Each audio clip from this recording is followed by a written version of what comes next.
big thing I use outside of rugby is recovery sort of stuff.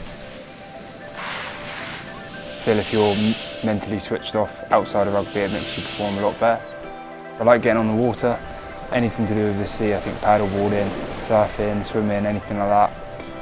I find that helps me a lot. But like I said, the big thing is that something completely away from rugby, which is completely different, which definitely helps me on the field. Yeah, my first time paddleboarding, I can't actually remember. I think I only really took it up over the last couple of years, to be honest. But it was quite easy, obviously, because I'm used to the water. I spent a fair bit when I was younger, obviously being from Cornwall and stuff. Yeah, as soon as I jumped on the board, I fell in love with it straight away. Always a good thing with all your mates as well.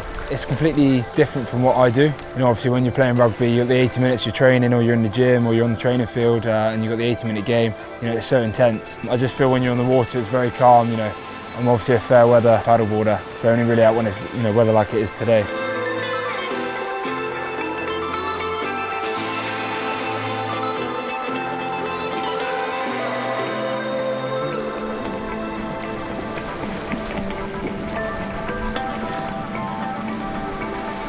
The big thing it's taught me is just how to get away from rugby, I think, a little bit. And it's so intense, like I mentioned about rugby, but to come out here, it kind of gives you away, it gives you that recovery time, and obviously that headspace just to get away from the the intensity of what we do.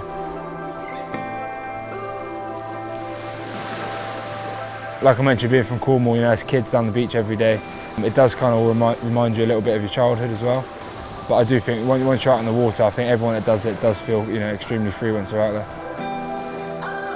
Ultimate dream, finish my rugby career in a very good place, and then hopefully move back down somewhere in Cornwall with my family on the water like this. Spend most days doing stuff like this, I think.